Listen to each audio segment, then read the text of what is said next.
ஓம் சாந்தி. எல்லோரும் சந்தோஷமாக இருக்கிறீங்களா? ஸோ உதயா சுமதி அப்படிங்கிற யூடியூபர் வந்து எல்லோருமே பார்த்துருக்கோம். எப்பயாச்சும் ஒரு தடவையாச்சும் அவங்களுடைய ரீல்ஸ் வந்துருக்கும். அவங்க லவ் பண்ணி கல்யாணம் பண்ணாங்க. உதயா சுமதி அப்படிங்கிறவங்க. அவங்க கணவன் வந்து திருமணமாகி கொஞ்ச நாளில் இறந்துட்டார். அதுக்கப்புறம் திருமணம் பண்ணாங்களா அல்லது நிச்சயம் பண்ணாங்களான்னு தெரியல. ஆனால் அதுக்கப்புறம் ஒன்றா சேரல. ஏன்னா அந்த உதயா இருக்கிற இடத்த யாராலையும் நிரப்ப முடியாது அப்படின்னு தனியாகவே வாழறாங்க. அவங்களுடைய ரீல்ஸ் பார்த்திங்கன்னா சினிமா பாட்டுக்கு டான்ஸ் ஆடுவாங்க. ஆனால் அது ஆடுற மாதிரியே இருக்காது. பாக்கியராஜ் டான்ஸ் அது கூட இதை விட பெட்டராக இருக்கும், அந்த மாதிரி இருக்கும். ஸோ அது மெயினாக ஏன் சொல்ல வரேன் அப்படின்னா, இந்த ஆபாசமாக இருக்காது, அதுதான் மெயினாக சொல்ல வந்தது.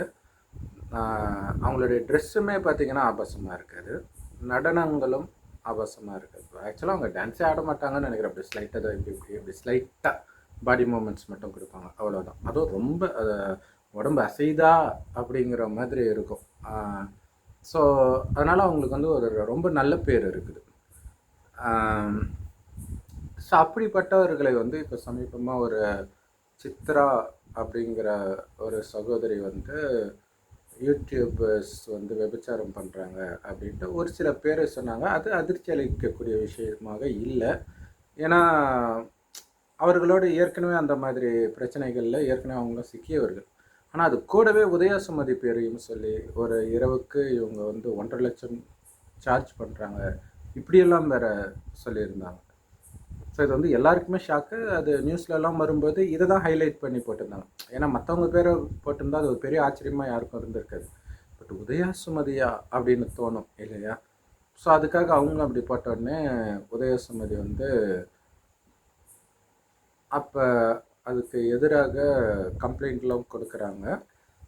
ஸோ எதை வைத்து என் பேரை சொன்னீங்க, ஏதாவது ப்ரூஃப் இருக்குதா, எனக்கு நீங்கள் ப்ரூஃபை காட்டணும், இல்லைனா இதே பொதுவெளியில் வந்து மன்னிப்பு கேட்கணும் அப்படின்னு சொல்கிறாங்க. ஸோ அது ஏதோ ஆடியோவில் யாரோ இவங்கள வச்சு இவங்களுக்கு இந்த ரேட்டு அந்த மாதிரி யாரோ ஃபோனில் 2 பேர் பேசுனதை இதை வைத்து இவங்க தான் இப்படி பண்ணுறாங்க அப்படிங்கிற மாதிரி, அதாவது சும்மா யாராவது வேலை இல்லாமல் பேசுவாங்க இல்லையா, அந்த மாதிரி பேசுது. அதான் அவங்க கேட்குறாங்க, அதில் நான் பேசுனேன்னா இல்லை என்னை சம்மந்தப்பட்டவர்கள் யாராவது பேசியிருக்கிறாங்களா, இதை வைத்து எப்படி நீங்கள் என்னுடைய பேரை வந்து இழுக்கலாம் அப்படின்ட்டு சொல்லியிருந்தாங்க. ரொம்ப கோபமாகவே பேசியிருந்தாங்க. அதில் குறிப்பாக அவங்க சொல்கிறது என்னென்னா, என் கணவன் இறந்த பிறகு எந்த கரை என் மேலே படவே கூடாதுன்னு நினைக்கிறேனோ அந்த கரையை இவங்க அள்ளி தெளிக்கிறாங்க. ஆனால் அப்படி என் மேலே வந்து ஒரு சின்ன புள்ளி கூட உங்களால் பார்க்க முடியாது, அவ்வளோ ஒழுக்கமாக இருக்கிறேன் அப்படின்னு சொன்னாங்க. ஸோ அது பெரும்பாலும் எல்லோரும் ஏற்றுக்கக்கூடிய விஷயமாக தான் இருக்கும். அவங்கள தப்பாக ஒருத்தர் கமெண்ட் கூட போட மாட்டாங்க. ஸோ அப்படி இருக்கும் அவங்க சேனலு. ஸோ இப்போ மெயினாக அவங்க வந்து இதை வந்து லீகலாக ஆக்ஷன் எடுக்கிறதுக்கு காரணம் என்ன அப்படின்னா, அவங்களை தெரிந்தவர்கள் பார்க்குற கண்ணோட்டம் மாறிடக்கூடாது இல்லையா? ஸோ அதுக்காக தான் மெயினாக. ஏன்னா இது ஒரு பப்ளிக் மீடியாவில் வருது, ஆனால் அவங்க அமைதியாக இருக்கிறாங்கன்னா உடனே என்ன ஆகும், எல்லோரும் நம்ப ஆரம்பிச்சிடுவாங்க. அதுதான் பிரச்சனை. ஸோ அதனால தான் அவங்க அதை பேட்டி கொடுத்தாங்க. அதே மாதிரி ஏஆர் ரஹ்மான் அவர்களுக்கு வந்து டைவர்ஸ் பற்றி அவங்க ஒய்ஃப் அறிவித்த போதும் சில சேனல்களில் வந்து அவரை வேறு யாரோ ஒரு பெண்ணோட வைத்து சம்மந்தப்படுத்தினதுக்கு அவருமே இதே மாதிரி அவங்க மேலே வந்து கேஸ் போட்டார். ஏன்னா அங்கே அமைதியாக இருந்துட்டால் உண்மை அப்படிங்கிற மாதிரி ஆயிடுது. பட் ஆனால் எல்லோரும் கேஸ் போட மாட்டாங்க, அதுவும் ஒன்று இருக்குது. இது நம்ம ரொம்ப புரிஞ்சுக்கணும். கேஸ் போடலைன்றதுக்காக அவங்க வந்து தப்பானவங்க அப்படின்னு சொல்லிட முடியாது. ஏன்னா அதற்கான நேரமோ காசோ எதுவும் இருக்காது. நடிகை கஸ்தூரி கூட இதே மாதிரி ஏதோ சொல்லியிருந்தாங்க, நீங்கள் கேஸ் போட வேண்டியது தானே அப்படின்னும்போது, நான் வேலை வெட்டி இல்லாமல் இருக்கிறேன்னா போய் கோர்ட்டு கேஸுன்னு அலைஞ்சிட்டு இருக்கிறதுக்கு, ஏன்னா அது ரொம்ப டைம் இழுக்கும் லீகல் ப்ராசஸ். ஸோ அதனால் அந்த கேஸ் போடலைன்றதுக்காக ஒருத்தர் தவறானவர்கள் அப்படின்னும் நம்ம முடிவு பண்ண முடியாது. இன்னொரு முக்கியமான விஷயம் என்ன அப்படின்னா, ஏன் வந்து இதை அவ்வளோ சென்சிட்டிவாக ஏஆர் ரஹ்மானோ அல்லது உதய சுமதியோ எடுக்கிறாங்க அப்படிங்கிறதுலையே நம்ம தெரிஞ்சுக்கலாம். தூய்மை எவ்வளவு முக்கியம், அந்த அதுக்கு தான் மற்ற எந்த ஊழல் பற்றி சொன்னாலும் பிரச்சனை இல்லை. இப்போ ஏரமானை பற்றியே நிறைய தவறான விஷயங்கள்லாம் சொல்லுவாங்க. அந்த ஒரு ஏதோ ஒரு கச்சேரியில் ஏதோ ஒன்று ஆச்சு, அது அப்பெல்லாம் வந்தது. அதெல்லாம் அவர் கண்டுக்கல. எப்போ பிரச்சனை வருதுன்னா, இந்த ஒழுக்கத்தின் மீது ஒருத்தர் சேத்தை வாழி இறைக்கும் பொழுது தான் உடனடியாக அதுக்கு முற்றுப்புள்ளி வைக்கிறாங்க. இன்னும் அப்படிப்பட்டவங்க கிடையாது, அந்த மாதிரி எண்ணத்தோட யாரும் என்னை பார்க்க கூட கூடாது அப்படின்னு நினைக்கிறாங்க. அது ஒரு நல்ல விஷயமும் கூட. ஸோ குறிப்பாக பெண்களிடத்தில் இந்த பதிவிரதை தன்மை அப்படிங்கிறது உலகம் முழுவதுமே எதிர்பார்க்கக்கூடிய ஒரு விஷயம். எல்லா மதத்திலுமே அதிகமாக சொல்லப்படுகிற ஒரு விஷயம். ஆனால் சமீப காலமாக இப்போ பேட் கேர்ள் படம்லாம் கூட அதை உடைக்கிறதுக்கான முயற்சி பண்ணிக்கிட்டே இருக்கிறாங்க. ஆனால் அப்படிப்பட்ட உலகத்தில் வாழ்ந்துக்கிட்டே கூட நான் அப்படிப்பட்டவங்க கிடையாது அப்படின்னு சொல்கிற உதயசுமதி உண்மையிலே பாராட்டுதலுக்குரியவர்கள். இந்த பதிவிரதை தன்மை அப்படிங்கிறது என்னென்னா, கணவனை தவிர வேற யாரையுமே ஏறெடுத்து கூட பார்க்காதவர்கள் அப்படின்னு அர்த்தம். ஸோ குறிப்பாக தவறான எண்ணத்தில் பார்க்காதவர்கள்னு சொல்லணும். ஏன்னா இன்றைய காலகட்டத்தில் வேலைக்கு போகிற இடத்துல எல்லாருமே ஆண்கள் பெண்கள் பார்த்து பேச வேண்டிய நிர்பந்தம் இருக்கும். அதனால் ஏறெடுத்து பார்க்காதவர்கள்னு சொல்ல முடியாது. பட் ஆனால் தவறான கண்ணோட்டத்தில் பார்க்காதவர்கள், பிறர் பார்க்கவும் அனுமதிக்காதவர்கள். ஏன்னா நம்ம அனுமதி இல்லாமல் அந்த ஊசி இடம் கொடுத்தா தான் நூல் நுழையும்னு சொல்லுவாங்க இல்லையா, அது ஆணுக்கும் பொருந்தும் பெண்ணுக்கும் பொருந்தும். ரெண்டு பேரில் யாரோ ஒருத்தர் ஸ்ட்ராங்காக இருந்தால் கூட இன்னொருத்தர் ஒன்றும் பண்ண முடியாது. ஆனால் அந்த பார்வையில் கொஞ்சம் அந்த பலகீனம் இதெல்லாம் தெரிந்தால்தான் மற்றவர்கள் அப்ரோச்சே பண்ண முடியும். ஸோ அப்படி அந்த பதிவிரதை தன்மை எவ்வளவு முக்கியம் அப்படிங்கிறது தற்சமயம் பெருசாக யாரும் எடுத்துக்கலையோ அப்படின்னு டவுட்டு வருது. ஸோ எடுத்துக்கலன்றதை விட, ஏன்னா நிறைய கள்ள தொடர்பு, டைவர்ஸு இதெல்லாம் பார்க்குறோம். அதிலும் குறிப்பாக ஒரு நடிகை இப்போ இறந்துட்டாங்க. ஒரு பயங்கரமான நோயினால் பீடிக்கப்பட்டு இறந்தாங்க. அவங்க ஒரு பேட்டியில் இறக்கிறதுக்கு முன்னாடி நல்லா இருக்கும்போது ஒரு பேட்டியில் சினிமாவில் இந்த அட்ஜஸ்ட்மெண்ட்லாம் சொல்கிறாங்களே அதெல்லாம் உண்மையா அப்படின்னு கேட்கும்போது, முதல்லலாம் அது எனக்கு தெரியாது அப்படின்ற மாதிரியே மழுப்பிட்டு ஒரு டைமில் ஆமாம் நான் அப்படி இருந்தேன் தான், நான் கணவன் விட்டு போயிட்டாரு, நான் பத்தினியாக இருக்கிறதுனால எனக்கு யாரும் செலவு வைக்க போகிறது கிடையாது, அதனால் நான் அட்ஜஸ்ட்மெண்ட் பண்ணந்தான் அப்படின்னு சொன்னாங்க. ஸோ இது ஒரு மிக தவறான ஒரு விஷயத்தை மனதில் விதைக்கும். பெண்களின் மனதில், ஆண்களின் மனதில். அந்த துறையை பற்றி மட்டும் கிடையாது, ஜென்ரலாகவே ஆமாம் இல்லை நம்ம எதுக்கு தூய்மையாக இருக்கணும், நமக்கு என்ன சிலையாக வைக்க போகிறாங்க அப்படிங்கிற மாதிரி ஒரு எண்ணம் வந்துடும். இப்போ சிலை மகாத்மா காந்திக்கு வச்சிருக்கிறாங்க. ஸோ மகாத்மா காந்திக்கு அவர் இந்தியா சுதந்திரத்துக்கு போராடினார், அதனால் அவருக்கு சிலை வச்சிருக்கிறாங்க. அவர் காமராஜர் நிறைய பேருக்கு சிலை வைக்கிறாங்க. ஆனால் சிலை வைத்தாலும் கூட என்ன, அது ஒரு அடையாளமாக மட்டும்தான் இருக்குது. காந்தி ஸ்டாப் நிறுத்துங்க, காந்தி சிலை ஸ்டாப் நிறுத்துங்க, நேரு சிலை ஸ்டாப் நிறுத்துங்க, இந்த மாதிரி. அல்லது அங்கே போனீங்கன்னா காந்தி சிலை இருக்கும், அதுக்கு பக்கத்து தெரு, இப்படின்ட்டு ஒரு அடையாளம் காட்டக்கூடிய விஷயமா மட்டும்தான் அது பயன்படுத்தப்படுதே தவிர, அதற்கு ஒரு பெரிய மரியாதையை உண்மையிலே கொடுக்குறாங்களா அப்படின்னா மேபி கட்சிக்காரங்க அவருடைய பிறந்த நாள் அப்போ மட்டும் வேணால் கொடுப்பாங்க. மற்ற நாள் அது வெறும் அடையாளம் காட்டக்கூடிய பொருளாகவே இருக்கிறது. ஆனால் இந்துக்கள் கோயில் கட்டி கும்பிட்றாங்க இல்லையா, தெருக்கு தெரு மாரியம்மன் கோயில் இருக்குது இல்லையா, இவர்கள் யார் தெரியுமா? அந்த நடிகை சொன்னாங்களே, நான் பத்தினியாக இருந்தால் எனக்கு என்ன சிலையாக வைக்க போகிறாங்கன்ட்டு. அப்படி பத்தினியாக இருந்தவர்களுக்கு சிலை வைக்கிறது மட்டும் இல்லை, அவங்களுக்கு கோயில் கட்டி அபிஷேகம் அலங்காரத்தோட பூஜை நடந்துட்டு இருக்கு தினம் தினம். ஸோ அதில் அந்த பத்தினின்னு சொல்கிறோம் இல்லையா, அந்த தன்மையில் எந்த அளவுக்கு பக்காவாக இருக்கிறாங்க. 100% பக்காவாக இருக்கிறாங்க, மனதில் கூட சின்ன சலனம் கூட இல்லை அப்படின்றவங்களுடைய கோயில் தான் நிறைய கூட்டம் வரும். அது மேல்மலையனூர் கோயிலாக இருக்கலாம், நிறைய அது மாதிரி ஆதிபராசக்தி, இந்த மாதிரி பல கோயில்கள், சமயபுரம், இந்த மாதிரி கோயில்கள் நிறைய ஊரில் இந்த மாதிரி நிறைய கோயில்கள் இருக்கும் இல்லையா. அவங்களாம் பார்த்திங்கன்னா அந்த அளவுக்கு அவங்க தூய்மையாக இருந்ததுனால தான் அவர்களுக்கு வந்து அந்த ஈர்ப்பு சக்தி, அந்த கோயிலுக்கே, அவங்களுடைய சிலைக்கே அந்த ஈர்ப்பு சக்தி இருந்து பக்தர்கள் அங்கே போகிறாங்க. அவங்க நினைத்ததெல்லாம் நடக்க வேற செய்யுது. பத்தினி சாபம் பலிக்கும் அப்படின்லாம் சொல்கிறாங்க இல்லையா. ஆனால் அந்த பத்தினிகள் வந்து சாபம் இடுறவங்க கிடையாது, வரம் கொடுக்குறோம். கோயிலுக்கு என்ன சாபம் வாங்கிறதுக்காக நம்ம போகிறோம், வரம் வாங்கிறதுக்காக போகிறோம் இல்லையா. நமக்கு குழந்தை வரம், திருமண வரம் அல்லது வேலை வாய்ப்பு, இந்த மாதிரி வரமாக பெறுவதற்காக அங்கே போகிறோம். ஸோ அப்போ பத்தினியாக இருப்பவர்கள் நினைத்தது நடக்கும், சொல்வது பலிக்கும், வாக்கு பலிக்கும் அப்படிங்கிறது ஒரு நம்பிக்கை மட்டும் இல்லை, உண்மையும் கூட. அதனால தான் இவ்வளவு கோயில்கள் இருக்குது. சரி, ஒரு கணவனுக்கு ஒரு பெண் பத்தினியாக இருந்தால் அதுக்கு எதுக்கு கோயில் கட்டி கும்பிடணும்? ஆனால் நிறைய பேர் ஆக்சுவலாக இப்போ வேணும்னா அது கொஞ்சம் மாறி இருக்கலாம். ஒரு 2 ஜென்ரேஷன் முன்னாடியெல்லாம் பார்த்திங்கன்னா எல்லாருமே அப்படி தான் இருந்தாங்க.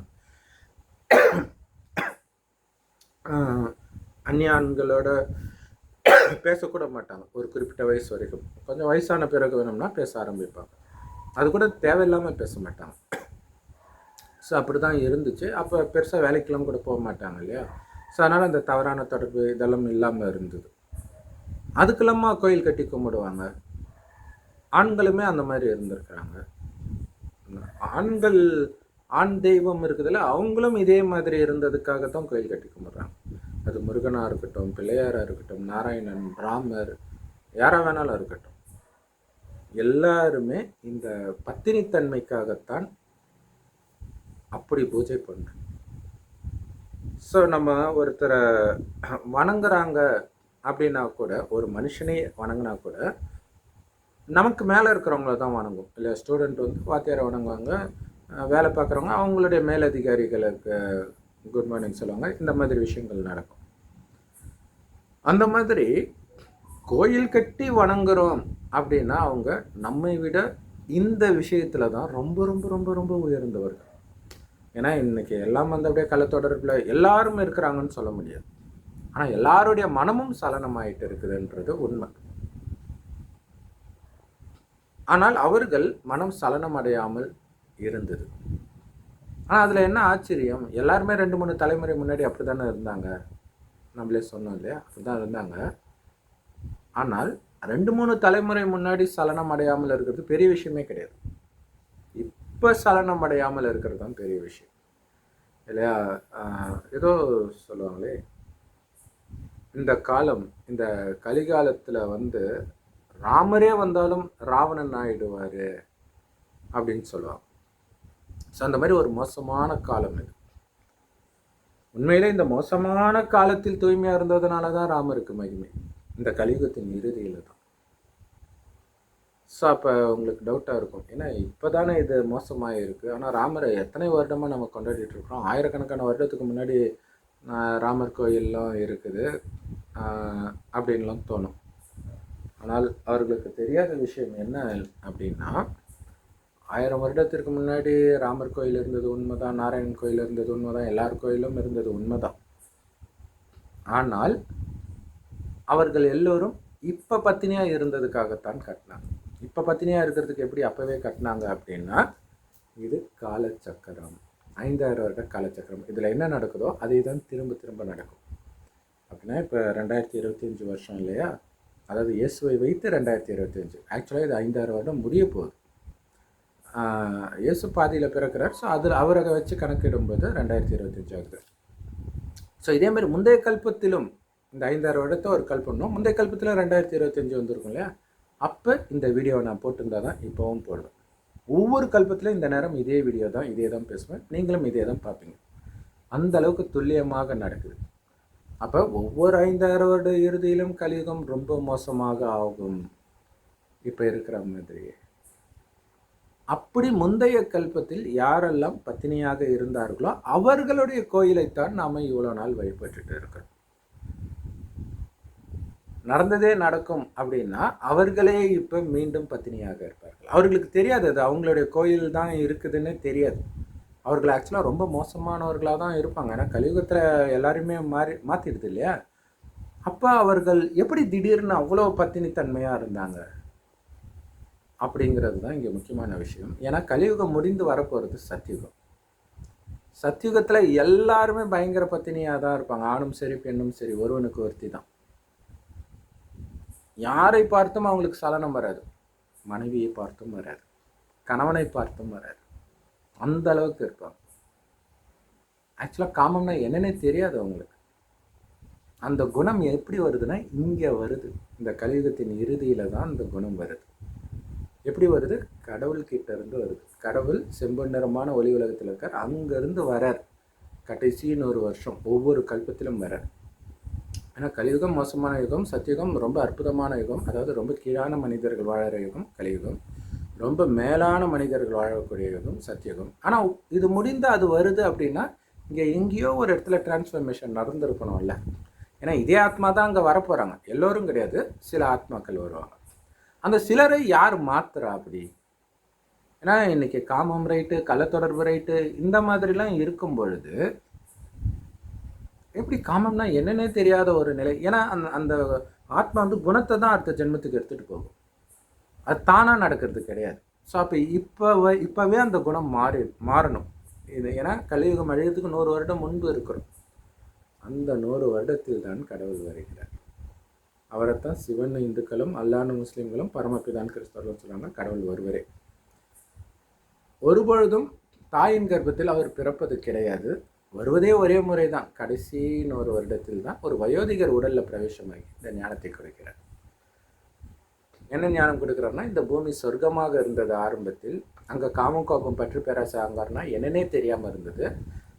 இப்போ உங்களுக்கே தெரியுது உலகம் எப்படி இருக்குது, எப்படி இது மாறிச்சு. ஏன்னா 2 அதிசயம் நடக்குது. ஒன்று, இவ்வளோ மோசமானவர்கள் காமம் கோபம் பற்று பேராசை அங்கார்னா என்னன்னே தெரியாமல் மாறுறது ஒரு பேரதிசயம். அப்படி இருந்தவர்கள் இன்னைக்கு எப்படி காமகோபம் பற்று பேராசை அகங்காரம் நிரம்பியவர்களாக மாறினார்கள்? ஏன்னா அவர்களே மறுஜென்மம் எடுத்து நரகத்திற்கு வராங்க. சொர்க்கத்தில் தூய்மையாக இருந்தவர்களை தான் இன்னைக்கு நாம கோயில் கட்டி கும்பிட்றோம். ஆனால் அவர்கள் எங்கேயும் போல மறுஜென்மம் எடுத்து இங்கேயே வந்திருக்கிற காமகோபம் பற்று பேராசை அகங்காரத்தில் மூழ்கி அதிலிருந்து வெளியில் வர முடியாமல் தவிக்கிறவர்கள் எல்லோரும் தேவதைகள் சொல்ல முடியாது. ஆனால் இந்த ஞானத்தை யார் இப்போ கடவுள்கிட்ட நேரடியாக எடுக்கிறாங்களோ அவங்க தேவதைகள். ஏன்னா தேவதை ஆத்மாவுக்கு தான் இந்த ஞானம் பிடிக்கும். ஸோ இவ்வளோ நேரம் இந்த வீடியோ பார்க்குறீங்கனாலே சத்தியமாக நீங்கள் தேவதையாக தான் இருக்கீங்க. அப்படி இல்லைன்னா நம்ம ஏதோ சினிமா கிசு மாதிரி நியூஸாக இருக்கும் போல இருக்கு அப்படின்னு பார்த்துட்டு கொஞ்ச நேரத்தில் இது என்ன வேறு என்னென்னமோ வளரிட்டு இருக்கிறோம் அப்படின்ட்டு போயிடுவாங்க. ஸோ அப்போ அவங்க வந்து தேவதையாக இருக்க மாட்டாங்க. இவ்வளோ நேரம் என்ன தான் இது அப்படின்னு தெரிஞ்சுக்கணுன்ற அந்த ஆர்வத்தில் இருக்கிறீங்க அப்படின்னா சத்தியமாக நீங்கள் தேவதை ஆத்மா தான். ஏன்னா தேவதை ஆத்மாவுக்கு தான் இந்த ஞானம் பிடிச்சி இழுக்கும். ஸோ இப்போ இறைவன் ஒரு வயோதிகர் உடலில் வந்து சொல்கிறாரு, தேவதையாக இருந்த நீங்கள் காமம் கோபம் பற்று பேராசை அங்காரனா என்னென்னே தெரியாமல் பச்சை குழந்தை மாதிரி பரிசுத்தமாக இருந்த நீங்கள் எப்படி தெரியுமா அதில் விழுந்தீங்க? 2500 வருஷம் கழித்து உடம்புன்னு உங்களை தப்பாக புரிஞ்சிக்க ஆரம்பிச்சிங்க, உடலை பார்க்க ஆரம்பிச்சிங்க. ஆனால் சொர்க்கத்தில் உங்களை நீங்கள் உடல்னு நினைக்க மாட்டீங்க, பிறர் உடலையும் பார்க்க மாட்டீங்க. அப்படின்னா கண்ணை மூடிட்டு வாழ மாட்டோம், கண்ணை திறந்துட்டு தான் இருப்போம். ஆனால் பார்வை எங்கே தெரியுமா இருக்கும்? புருவ மத்தியில் இருக்கும். அங்கே என்ன இருக்குன்றீங்களா? அங்கே தான் நம்ம உயிர் இருக்குது. ஆத்மான்னு அதைத்தான் சொல்கிறோம். ஆனால் தான் அங்கே போட்டு வைக்கிறோம். அந்த ஆத்மாதான் நான்ற உணர்விலிருந்து ஒருவரை ஒருவர் ஆத்மாவாகவே பார்ப்பார்கள். இந்த உடம்பு ஆத்மா போட்டிருக்கிற ட்ரெஸ்ஸு, அவ்வளோதான். இந்த உணர்வு இயல்பாகவே இருக்கும் சொர்க்கத்தில் எல்லாருக்குமே. அதனால தான் அவங்க சதா ஆனந்தமாக இருப்பாங்க. ஏன்னா ஆத்மாவுடைய உண்மையான குணம் ஆனந்தம். 2500 வருடம் கழிச்சு என்ன ஆயிடுதுன்னா கொஞ்சம் கொஞ்சமாக ஆத்மாவில் கவனம் கொடுக்குற அந்த கான்சன்ட்ரேஷன் பவர் குறையுது. அதுதான் ஆத்மாவுடைய சக்தின்றது. அது குறையுது. குறையும் போது என்ன ஆகுது? புத்தி வெளியில் தடுமாற ஆரம்பிக்குது. ஸோ அதுக்கப்புறம் ஆத்மாவில் கவனம் வரல, வெளி உலகத்தில் மயங்க ஆரம்பிச்சிடுது. அப்போ தான் உடம்புன்னு, ஏன்னா ஆத்மாவிலேருந்து கவனம் போனோடனே ஆத்மா நானுன்றதே மறந்துடுறாங்க. அப்போ உடல் தான் நாமன்னு நினச்சிக்கிட்டு புலனின்பத்தின் மூலமாக ஆனந்தத்தை அடையிறாங்க வெளியில். ஸோ அது எல்லாமே சிற்றின்பங்களாக இருக்குது, ஏமாற்றக்கூடியதாக இருக்குது, புத்தியை மயக்கக்கூடியதாக இருக்குது. புத்தியை மயக்குதுனாலே ஆத்மாவின் சக்தியை குடிக்குதுன்னு அர்த்தம். கட சக்தி அதிவேகத்தில் இறங்கும். அப்போ தான் காமம், கோபம், பற்று, பேராசை, அகங்காரம் போன்ற அசுர குணங்கள் நமக்கு வரும். சொர்க்கத்தில் அது கிடையவே கிடையாது. குழந்தை பிறக்கிறது கூட கணவனும் மனைவியும் நமக்கு ஒரு வாரிசு வேணும்னு நினைப்பாங்க, மனைவி கர்ப்பமாவார். பரிசுத்தமான ஆத்மாவின் எண்ணத்திற்கு அவ்வளோ சக்தி இருக்கும். சொன்னோம் இல்லையா, கோயிலுக்கு போகிறாங்களே, அவங்க ஜட சிலைக்கு முன்னாடி போய் நின்னாலே நீங்கள் நினைக்கிறது நடக்குது அப்படின்னா, உயிரோட்டமாக அவங்க இருக்கும்பொழுது அவங்களுடைய எண்ணத்திற்கு எவ்வளோ சக்தி இருக்குன்னு யோசிச்சுப்பாரு. காரணம் இதுதான். அந்த காமம் அப்படிங்கிறது என்னென்னே தெரியாமல் பரிசுத்தமாக இருந்தாங்க பாரு. காமம், கோபம், பற்று, வீண் விஷயம் எதுவுமே இல்லாமல் அப்படி இருக்கும்போது அவர்கள் நினைப்பது நடக்கும். ஆனால் இன்னைக்கு நம்ம நினைக்கிறதெல்லாம் நடக்க ஆரம்பித்தா உலகம் ரொம்ப மோசமாக போயிடும் இல்லையா? ஸோ எப்போ உங்கள் மனசு கெட்டு போக ஆரம்பிக்குதோ அப்போ நடக்கிறது நிற்க ஆரம்பிச்சிடும். ஆனால் அதுக்கப்புறம் டேஞ்சர் இல்லையா? அங்கே இச்சையாகவே பார்க்க மாட்டாங்க. நமக்கு ஒரு குழந்தை வேணும்னு நினைக்கும்போது குழந்தை பிறக்குது. ஆனால் இங்கே இச்சையாக வேற பார்க்குறாங்க. ஸோ அந்த சக்தி இருந்துச்சுன்னா எல்லா பொண்ணுங்களுமே ப்ரெக்னென்ட் ஆகிடுவாங்க. இன்னொரு விஷயம் பாருங்கள், இங்கேயுமே பலிக்குது, கொஞ்சம் ரொம்ப லேட்டாக பலிக்கும். ஆனால் உதாரணத்துக்கு திருமணத்துக்கு முன்னாடியே காமத்தில் ஈடுபடுறது சர்வசாதாரணமாக ஆயிடுச்சு. காரணம் கர்ப்பத்தடை சாதனங்கள் தான். அது இல்லைன்னா கூட கொஞ்சம் பயந்துட்டாவது ப்ரெக்னென்ட் ஆகிடுவாங்களோ, மாட்டிக்குமோன்ற பயந்துட்டாவது கொஞ்சமாவது ஒழுக்கமாக இருந்திருப்பாங்க. ஸோ அப்படி தான் இருந்தாங்க ஒரு 2-3 ஜென்ரேஷன் முன்னாடி. ஏன்னா அப்படியே சலனமாக ஆரம்பிச்சிருச்சு. இப்போ காமத்தில் ஈடுபடுறது குழந்தை பெற்றுக்கிறது கிடையாது.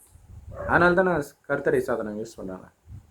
ஸோ அப்படியே கருத்தடை சாதனம் யூஸ் பண்ணால் கூட டெஸ்ட் பண்ணிக்குவாங்க பயந்துக்கிட்டு, எங்கே கர்ப்பம் ஆகிடுவோமோன்ட்டு மாத்திரை போட்டுக்கிறது, இன்னும் என்னென்ன விஷயங்கள் இருக்குதோ அதெல்லாம் பண்ணிவிடுவாங்க. ஸோ அதுக்கப்புறம் திருமணமாகி குழந்தை பிறக்கணும்னு நினைக்கும் போது பார்த்தா குழந்தை பிறக்காது. ஏன்னா இவங்க எண்ணம் அப்படி தானே வச்சாங்க, குழந்தை பிறக்கக்கூடாதுன்ட்டு. அதுக்கப்புறம் குழந்தை பிறக்கணும்னு நினச்சாலும் அது பிறக்க மாட்டேங்குது. சரி, அதுக்கு இன்னும் நிறைய காரணங்கள் இருக்குது, அதுக்குள்ளே நம்ம போக தேவையில்லை. இப்போ இங்கே என்ன நடக்குது, எப்படி காமத்தையே மறந்தாங்க அப்படின்னா, கடவுளை கணவனாக நினைத்தார்கள். ஸோ இந்த ஞானத்தை திருமணம் ஆனவர்களும் எடுப்பாங்க, திருமணம் ஆகாதவர்களும் எடுப்பாங்க, குழந்தையிலேருந்து தாத்தா பாட்டி வரைக்கும் எல்லாரும் எடுப்பாங்க. ஸோ அவங்கவுங்க சக்திக்கு ஏற்ப முயற்சி பண்ணுவாங்க. பட் இங்கே மெயின் காமம் இல்லாமல் இருக்கணும். அந்த சக்தி எப்படி வரும்னா, இறைவனை நினைக்க வரும். முதல்ல வலுக்கட்டாயமாக தூய்மையாக இருப்போம். இப்போ சபரிமலைக்கு போகிறாங்க, நிறைய மாலை போடும்போது இந்த மாதிரி பிரம்மச்சரிய விரதம் தற்காலிகமாக இருப்பாங்க. அது அவங்களுக்கு சக்தி வந்துடுச்சுன்னு சொல்ல முடியாது. ஒரு பயபக்தியினால் இருப்பாங்க, அவ்வளோதான். ஆனால் உண்மையிலே எந்த பெண்ணை பார்த்தாலும் உங்கள் மனம் சலனமாகாமல் இருக்கிற அந்த நிலையை அடையிறதுக்கான வழி கற்றுக் கொடுக்குறாரு. மீண்டும் உங்களை ஆத்மான்னு உணருங்க. ஏன்னா நீங்கள் ஆத்மா தான். உடம்பு நினச்சதுனால தான் இந்த பிரச்சனை. காம, கோபம், பற்று, பேராசை, அகங்காரம் வந்துச்சு. அதனால் செய்த பாவத்தினால தான் இன்றைக்கி பலவிதமான நோய்கள், அழகு போச்சு, ஆரோக்கியம் போச்சு, செல்வம் போச்சு, நிம்மதி போச்சு, சந்தோஷம் போயிடுச்சு, இயற்கை சீற்றம் பார்க்குறோம், நோய்களை பார்க்குறோம், குடும்பத்திற்கு இடையில் துரோகத்தை பார்க்குறோம், நாடுகளுக்கு இடையில் யுத்தங்களை பார்க்குறோம், இனக்கலவரம், மதக்கலவரம். எல்லாத்துக்கும் காரணம் அந்த பற்று, உடம்பு அப்படின்னு உங்களை அடையாளப்படுத்திக்கிட்டு இருக்கோம். ஸோ இந்த அடையாளத்தை எல்லாம் உடச்சி, நான் வெறும் ஆத்மா, என்னுடையவர் ஒரு சிவ பரமாத்மா, அவர் தான் எனக்கு அப்பா, அம்மா, கணவன், மனைவி, குழந்தை, சகல உறவும் அவரே. குறிப்பாக மனைவிக்கு கணவன் தான் எல்லாமே. அந்த மாதிரி இறைவனை நினைக்கிறதுனால சிவபெருமானுடைய பார்வதி தேவிகள் அனைத்து ஆத்மாக்கள். ஆனால் இந்த மகிமை தூக்கி ராமர் செய்திக்கு போட்டாங்க, ஒருவனுக்கு ஒருத்தின்னு. ஸோ ஒருவர் கடவுள், பல ஆத்மாக்கள் அத்தனை சீதைக்கும் ராமர் ஒருவரே, அதாவது சிவனை அங்கே அப்படி போட்டுட்டாங்க. அதனால தான் நீங்கள் பார்த்தீங்கன்னா சீதையை ராவணன் கடத்திட்டு போனதுக்கப்புறம் சிவலிங்கத்தின் முன்னாடியே தான் உட்காந்துட்டு இருப்பாங்க, சிவனுக்கு தான் பூஜை பண்ணிக்கிட்டே இருப்பாங்க சீதை. இப்போ சிவனை நினைத்து ராவணனை அழிக்கிறது தான் அதோடைய உண்மையான அர்த்தமே.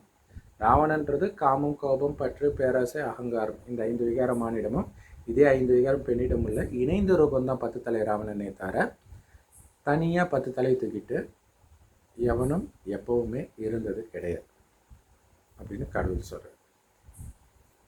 ஸோ இப்போ இறைவனை நாம் நினச்சிக்கிட்டு இருக்கிறோம்.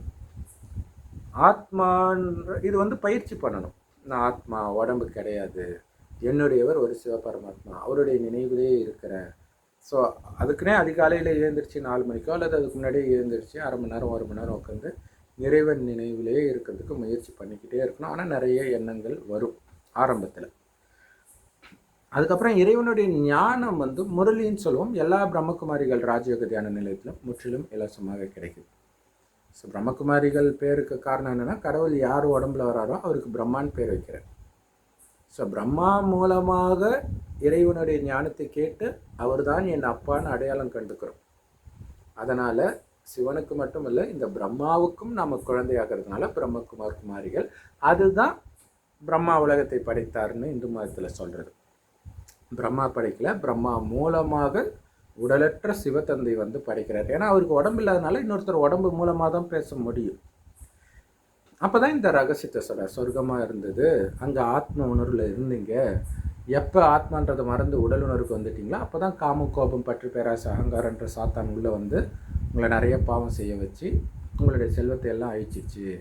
இப்போ மீண்டும் அனைத்தையும் அடையணும், அந்த சொர்க்கத்தையே அடையணும் அப்படின்னா மீண்டும் தூய்மை ஆகிடுங்க, வந்துடும்ன்ற. ஸோ அதுக்கு சிவபெருமானையே நினைவு பண்ணிக்கிட்டே இருக்கணும். எந்த அளவுக்கு நினைக்கணும்னா, அவரை தவிர யாரையுமே நினைக்கக்கூடாது. இதுதான் முஸ்லீம் மதத்தில் தவறுதலாக என்ன ஆச்சு, அல்லாவை தவிர யாரும் வணங்கக்கூடாதுன்னு வந்துருச்சு. இங்கே வணங்குற விஷயம் கிடையாது, அது பக்தி. வணங்குறதெல்லாம் பக்தி. நினைக்கிறது யாரையுமே நினைக்கக்கூடாது அவரை தவிர. யாரையாவது பார்த்தீங்கன்னா ஆத்மாவை தான் பார்க்கணும். ஏன்னா முகத்தை பார்த்தா தானே, முகம்தான் மாறி மாறி இருக்கும். ஆத்மா எல்லாருக்கும் ஒரே மாதிரி தான் இருக்கும். கடவுளுக்கே கணக்கு தெரியாத நுட்பமான ஒலிப்புலி. கணவனை பார்த்தாலும், மனைவியை பார்த்தாலும், குழந்தையை பார்த்தாலும், சகோதர சகோதரிகளை பார்த்தாலும் புருவ மத்தியில் உங்கள் கவனம் அந்த ஆத்மாவையே பார்க்கறதற்கு முயற்சி பண்ணணும் மனசால். அந்த ஆத்மா தானே கண் வழியாக பார்க்குது, வாய் வழியாக பேசுது. அது இதுக்கு முன்னாடி வேறு உடலில் இருந்திருக்கும் இல்லையா? இப்போ பெண்ணாக இருந்தால் ஆண் உடலில் இருந்திருக்கும், ஆணாக இருந்தால் பெண் உடலில் இருந்திருக்கும். ஸோ இந்த மாதிரிலாம் நீங்கள் உங்கள் மனதுக்குள்ளே சிந்தனை பண்ணும்போதே அந்த காமம் அதை வெல்ல முடியும். கூடவே இறைவனையும் நினச்சிக்கிட்டே இருக்கணும். ஸோ கடவுள் சொல்கிறாரு, சொர்க்கத்தில் இன்றைக்கி நாம் யாரெல்லாம் சாமின்னு நினச்சோமோ அவங்களாம் உயிரோட்டமாக இருந்தாங்க. அதனால் அங்கே யாரும் எந்த சாமியும் கும்பிட மாட்டாங்க, கும்பிட வேண்டிய அவசியமும் கிடையாது. ஏன்னா அவ்வளோ ஆனந்தம். இப்போ கலியுகத்தின் இறுதியில் இறைவனை நினைப்பதே சொர்க்கத்தை மீண்டும் அடைவதற்கு. அடைந்த பிறகு தேவையில்லை இல்லையா? அங்கே இறைவனை பற்றிய ஞாபகம் இருக்குது. துக்கம் வரும்போது, நரகத்தில் வரும்போது, துக்கம் வரும்போது தானாகவே கடவுளை தேட ஆரம்பிப்போம். ஸோ அப்போ தான் பக்தி, கோயில், மசூதி, சர்ச்சு, வேதங்கள் எல்லாமே எழுதப்படுது. அது எல்லாமே மனிதர்கள் உருவாக்குறது. ஆனால் அதன் மூலமாக கடவுளை அடைய முடியாது. கடவுளே வந்தால் தான் உண்டு. ஸோ கடவுளே வரும்பொழுது அவரை அடையாளம் கண்டுக்கிறவங்க தான் இறைவன்கிட்ட ஞானத்தை அடையக்கூடிய பாக்கியம் பெற்றவர். ஸோ இறைவனுடைய ஞானமாகிய முரளியை தினம் தினம் கேட்கணும், அதையே சிந்தனை பண்ணிக்கிட்டு இருக்கணும், இறைவனையே நினச்சிட்டு இருக்கணும். 24 மணி நேரம் எது செய்தாலும் அந்த நினைவு கட்டாகாமல் இருக்கணும். ஏன்னா அந்த நினைவின் மூலமாக தான் அனைத்தையும் உங்களால் மறக்க முடியும். அப்பா, அம்மா, கணவன், மனைவி, குழந்தை எதுவுமே என்னுடையவர்கள் கிடையாது. ஆனால் அந்த கடமையை நிறைவேற்றுவீங்க, விட்டுட்டு காட்டுக்குள்ளும் போக மாட்டீங்க. ஆனால் என்னுடையவர்கள்ன்ற எண்ணத்தை கட் பண்ணிவிட்டு கடமை செய்வீங்க. ஸோ அதனால் என்ன ஆகும்னா, அவங்களுக்கு எல்லாருமே பாவம் செஞ்சுட்டு தான் வந்திருப்பாங்க. அதற்கேற்ற ஏதாவது தண்டனை கிடைக்குது அப்படின்னா அது உங்களை பாதிக்காது. ஏன்னா அவன் பாவம் செஞ்சான், அவன் அனுபவிக்கிறான்னா அது ஓகே. பாவமே செய்யாத நீங்கள் பற்று இருக்கிறதுனால நீங்கள் ஏன் அனுபவிக்கணும்? குடும்பத்தின் மீது பற்று, மொழியின் மீது பற்று, இனத்தின் மீது பற்று, ஜாதி மதத்தின் மீது பற்று. எங்கேயோ ஒரு நாட்டில் இதே மதத்தை சார்ந்தவனுக்கு ஒன்று வந்துச்சுன்னா இங்கே துடிக்கிறது. அது எல்லாமே உடலின் மதங்கள். நீங்கள் உடலே கிடையாது, ஆத்மா. என்னை மட்டும் நினைவு செய்யுங்க. ஆக்சுவலாக சொர்க்கத்தில் கடவுளே வணங்க மாட்டாங்க, நரகத்தில் தான் கடவுளை வணங்குறாங்க. பக்தி ஸ்டார்ட் ஆகுது. அப்போ கூட ஆரம்பத்தில் வந்து சிவனுக்கு தான் கோயில் கட்டுறாங்க. குஜராத்தில் உள்ள சோமநாதர் ஆலயம் தான் உலகத்திலேயே கட்டப்பட்ட முதல் கோயில், எல்லா மதத்துக்கும் சேர்த்து. ஸோ கரெக்டாக கடவுளுக்கு தான் கோயில் கட்டியிருக்கிறாங்க. அதை வந்து பல தடவை கொலையெல்லாம் அடித்து இடித்து பல தடவை திரும்ப திரும்ப எழுப்பி இப்பயும் புதுசாக கட்டியிருக்கிறாங்க. ஸோ அந்த சோமநாதர் ஆலயம் முதல்ல கட்டுறாங்க. ஸோ சிவனைத்தான் முதல்ல வழிபடுறாங்க. அதை கடவுள் அவிபச்சார பக்தின்ற. விபச்சாரம்னா என்னன்னு தெரியும் இல்லையா? ஒரு ஆண் இருக்கும்போது, அதாவது கணவன் இருக்கும்போது இன்னொரு ஆணோட தவறான தொடர்பு இருக்கும்போது அது விபச்சாரம் அப்படின்னு சொல்கிறோம். அது ஆணுக்கும் பொருந்தும், பெண்ணுக்கும் பொருந்தும். அதே மாதிரி பக்தியில் ஒரு கடவுளை மட்டும் நினைச்சிட்டு இருக்கிறது தான் அவிபச்சார பக்தி. ஆப்போசிட், விபச்சாரத்துக்கு ஆப்போசிட் ஹிந்தி வார்த்தை. ஸோ அதைத்தான் முஸ்லீம்கள் இப்போவும் ஃபாலோ பண்ணுறாங்க இல்லையா? அல்லாவை தவிர யாரையும் வணங்க மாட்டோம்ட்டு. ஆனால் யாருக்கும் கடவுளை பற்றி தெரியாது. பட் இருந்தாலும் ஜஸ்ட் அவரை மட்டும் நினைக்கணும் அப்படின்னு நினைக்கிறாங்க. ஆனால் எப்படி நினைப்பாங்க? இப்போ சிவன்னா ஓகே, அந்த லிங்கத்தையாவது நினைப்பாங்க. அங்கே எதுவுமே இல்லைன்னா எப்படி நினைப்பாங்க? ஸோ நினைக்கிறதே கிடையாது, வெறும் மந்திரம் மட்டும் சொல்லிட்டு இருப்பாங்க, அவ்வளோதான். அடுத்தது என்ன ஆகுதுன்னா, தேவதைகளுக்கு, சொர்க்கத்தில் வாழ்ந்த விஷ்ணுவுக்கு, ராமருக்கு, இந்த மாதிரிலாம் கோயில் கட்டுறாங்க. அதுக்கப்புறம் பஞ்ச தத்துவத்தை வழிபட ஆரம்பித்தாங்க. பஞ்ச தத்துவத்தினாலான மனித உடலை வழிபட ஆரம்பித்தாங்க. தர்ம ஸ்தாபகர்கள் இயேசு இவங்களெல்லாம் வழிபட ஆரம்பித்தாங்க. இப்படியே போய் யாரை பார்த்தாலும் வழிபடுறது. இதுக்கு பேர் தான் விபச்சார பக்தின்னு கடவுள் சொல்றார். அதே மாதிரி இப்ப கடவுளை நினைக்கணும் இல்லையா? அவ்விபச்சார நினைவு, தூய்மையான கலப்படமற்ற நினைவு இருக்கணும். அப்பதான் உங்களுடைய பாவம் அழியும். அனைத்தையும் மறந்து சொர்க்கத்தில் மிக உயர்ந்த பதவியை உங்களால் அடைய முடியும். கலப்படமான, அதாவது விபச்சார நினைவு இருக்கக்கூடாது. கடவுளையும் நினைக்கிறேன், மனைவியும் நினைக்கிறேன், கடவுளையும் நினைக்கிறேன், குழந்தையும் நினைக்கிறேன். அது விபச்சார நினைவுன்ற இல்லையா? அழியக்கூடிய தேகதாரியை ஏன் நினைக்கிறீங்க? கடமை செய்யுங்க. நர்ஸ் வந்து பேஷண்ட்டை பார்த்துக்கிறாங்களா? அது மாதிரி கடமை செய்யுங்க. ஆத்மாவில் மட்டும் கவனம். இங்கே தற்காலிகமாக இந்த உடல் எடுத்து வந்துருக்குது. அந்த உடலில் இருக்கிற வரைக்கும் நீங்கள் பார்த்துக்க போகிறீங்க. ஒரு சம்பந்தத்தில் வந்துருக்குது. எப்போ அந்த உடலை விட்டு போகணும் உங்களுக்கு தெரியாது. ஆனால் போய் தானே ஆகணும், அல்லது நீங்கள் முன்னாடி போயிடுவீங்க. ஸோ அதனோட பற்று இருந்துச்சுன்னா நீங்கள் போகிறத நினைத்தே நீங்கள் துடிப்பீங்க. ஐயோ, நான் போனதுக்கப்புறம் இவங்களை யார் பார்த்துக்குவா அப்படின்ட்டு. ஆனால் இந்த பற்று இல்லைன்னா நமக்கே கடவுள் தான் படி அளக்கிறார். அப்போ அவங்கள பற்றி நாம ஏன் கவலைப்படணும் இல்லையா? இப்போ என் மூலமாக அவங்களுக்கு படி அளக்கிறார். அவங்களுடைய புண்ணிய கணக்கை பொறுத்து. அவங்க புண்ணிய கணக்கு தீர்ந்துச்சுன்னு வச்சுக்கலாம், நீங்கள் இருந்தாலும் அவங்கள கவனிக்க முடியாது. அவங்களே உங்களை விட்டு போயிடுவாங்க, அல்லது இறந்துடுவாங்க, அல்லது நீங்கள் இறந்துடுவீங்க, ஏதோ ஒன்று ஆகும். ஸோ அவரவர்களுடைய புண்ணிய கணக்கு தான் பாதுகாக்குதுன்றதை புரிஞ்சுக்கணும். ஸோ அதனால் மற்றவர்களை பற்றி கவலைப்படாமல் என்னை மட்டும் நினைவு செய்யுங்கன்னு கடவுள் சொல்கிறார். பதிவிரதைன்ற வார்த்தை இங்கே தான் வருது. பதினா என்ன? கணவன். கணவனை தவிர எவனையும் நினைக்க மாட்டேன்ற விரதம் இருக்குது. சாப்பிடாம இருக்கிறது கிடையாது, நினைவு நாள். ஸோ இந்த பதிவிரதை தான் பத்தினி அப்படின்லாம் சொல்கிறது. ஸோ இங்கே கடவுளோடு நாம் அப்படி இருக்கிறது தான். கடவுளுக்கு உடம்பே கிடையாது இல்லையா? ஸோ இதனால் காமத்தையே வெல்றோம். தேகத்தையே பார்க்கலன்னா உங்களுக்கு காமமெல்லாம் மறந்து போயிடும் ஒரு குறிப்பிட்ட டைமுக்கு அப்புறம். அடுத்தது சொர்க்கத்திலும் அதே மாதிரி ஆத்மாவே பார்க்குற பழக்கம் இருக்கிறதுனால அங்கேயும் காமம் இருக்குது. அப்புறம் தான் கொஞ்சம் கொஞ்சமாக தேகத்தை பார்க்க கொஞ்சம் கொஞ்சமாக காமம் வந்து இன்றைக்கி கள்ளத்தொடர்பு, கற்பழிப்பு அப்படி இப்படின்னு போயிடுச்சு. ஸோ உதயா சுமதி, ரஹ்மான் இவங்க வந்து அந்த ஒழுக்கத்தை மெயின்டைன் பண்ணணும் அப்படின்னு நினைக்கிறாங்க இல்லையா? ஸோ அது வந்து அவர்களுக்கு நன்மை சேர்க்கும். ஏன்னா இருக்கிறதுலே மிகப்பெரிய பாவம் காமம் தான். அதில் விழுந்தோம் அப்படின்னா அந்த புகழ் எல்லாமே டக்குன்னு ஓவர் நைட்டில் காணாமல் போயிடும் இல்லை? பெரிய பெரிய சாமியார்களும் ஒரு செகண்டில் காணாமல் போயிடுறாங்களா காமத்தில் விழுந்த உடனே. ஏன்னா காமம் வந்து உங்களுடைய புண்ணியத்தை எல்லாம் அழிச்சிடும். இப்போ அனைத்தையும் இழந்துட்டோம். இப்போ மீண்டும் அனைத்தையும் பெறுவதற்காக இப்போ நம்ம தூய்மையாக இருக்கிறோம். இப்போ யாரெல்லாம் தூய்மையாக இருக்கிறாங்களோ அவர்களுக்கு தான் அடுத்த கல்பத்தில் மீண்டும் கோயில் கட்டப்படும் பக்தி மார்க்கத்தில். அதாவது நரகமான பிறகு சொர்க்கத்தில் எதுவும் வழிபாட்டுறதெல்லாம் இருக்காது. ஸோ அதனால் கடவுள் சொல்கிறாரு, நீங்கள் ஒரு தேகதாரியை பார்க்கிறதே, அதாவது தேகத்தை பார்க்கிறதே விபச்சாரம்ன்ற, தேகதாரிகளை நினைப்பதே விபச்சாரம்ன்ற. இறைவனுடைய நினைவிலே மூழ்கி இருக்கணும். அந்த நிலை டக்குன்னு வராது தான், முயற்சி பண்ணணும், டைம் எடுக்கும். ஆனால் அந்த நிலையை அடைஞ்சிட்டிங்க அப்படின்னா உலகம் அழிகிறதுக்கு 100 வருடம் முன்பு தான் இறைவன் இந்த ஞானத்தை கொடுக்கிறார். காரணத்தோடு தான் கொடுக்கிறார்.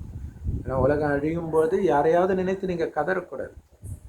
ஆனந்தமாக இந்த உடலை விட்டால்தான் ஆனந்தமான சொர்க்கத்திற்கு நீங்கள் போக முடியும். அழுதுகிட்டே உடலை விட்டீங்கன்னா அழக்கூடிய இதே உலகத்தில் மீண்டும் பிறந்த துக்கத்தை அனுபவிப்பீங்க. சொர்க்கத்துக்கு ஞானத்தை கேட்டிங்கன்னா வந்துடுவீங்க, பட் ஆரம்பத்தில் வர மாட்டீங்க, கடைசியில் தான் வருவீங்க. ஸோ எவ்வளோ பெரிய நஷ்டம் பாருங்கள். அளவற்ற செல்வம் இருக்கும், தங்க செங்கற்களால் கட்டப்பட்ட மாட மாளிகையில் இருக்கும். இப்போ யோசிச்சு பாருங்க. அனைத்தையும் கொடுப்பதற்கு அவர் தயாராக இருக்கிறார். ஸோ சொர்க்கத்தையே முழுவதுமாக பெறுவதற்கு துக்கத்தை கொடுக்கக்கூடிய இந்த கலியுகத்தின் மனிதர்களையும் கலியுகத்தின் பொருட்களையும் கலியுகத்தின் விஷயத்தையும் முற்றிலுமாக புத்தியிலிருந்து நீக்கணும். அதற்கு சதா இறைவனுடைய நினைவிலே இருக்கணும். ஸோ எப்படியும் தூய்மையாக இருக்கிறாங்க உதய சுமதி இவங்களாம்.